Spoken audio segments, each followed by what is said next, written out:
UTL solar लावणार आणि सबसिडीही मिळवून देणार।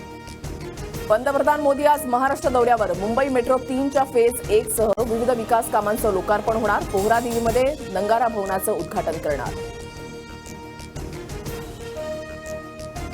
राहुल गांधींच्या हस्ते आज कोल्हापुरातील शिवरायांच्या पुतळ्याचं अनावरण। विमानामध्ये तांत्रिक बिघाड झाल्यानं कालचा दौरा रद्द।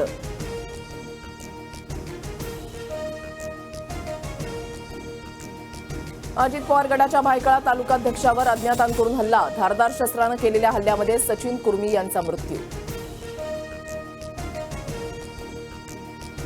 हर्षवर्धन पाटलांची अखेर भाजपला सोडचिठ्ठी। सोमवारी सकाळी 10 वाजता इंदापूरमध्ये शरद पवारांच्या उपस्थितीमध्ये पक्षप्रवेश करणार। इंदापूर विधानसभा लढवण्याची तयारी। वोट जिहाद शब्द वापरल्याप्रकरणी काँग्रेसकडून फडणवीसांच्या विरोधात राज्य निवडणूक आयोगाकडे तक्रार। धुळे लोकसभेचं उदाहरण देत फडणवीसांकडून वोट जिहादचा आरोप। अजितदादांकडून बारामती विधानसभा न लढण्याचे संकेत। मी जो उमेदवार देईन त्याचं काम करा। विधानसभेला आमच्या कुटुंबातील जास्त सदस्य फिरताना दिसणार नाहीत, दादांचं वक्तव्य। अजित पवार लोकसभेची पुनरावृत्ती करणार का? शरद पवारांचा खोचक सवाल।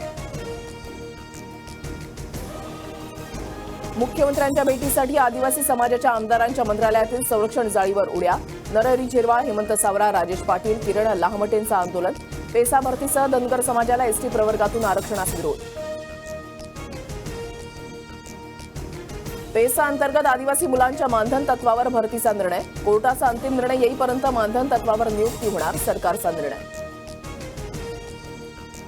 बलात्काराच्या घटनेनं पुणे हादरलं। मित्रासोबत बोपदेव घाटामध्ये फिरायला गेलेल्या तरुणीवर तिघांकडून सामूहिक अत्याचार। रुग्णालयामध्ये उपचार सुरू। संशयितांचे स्केच पोलिसांकडून तयार। नवरात्रोत्सवात 3 दिवस रात्री 12 वाजेपर्यंत लाऊडस्पीकर लावण्यास परवानगी। 9, 10 आणि 11 ऑक्टोबरला 12 वाजेपर्यंत लाऊडस्पीकर लावण्यास मुभा। UTL सोलार लावणार आणि सबसिडीही मिळवून देणार।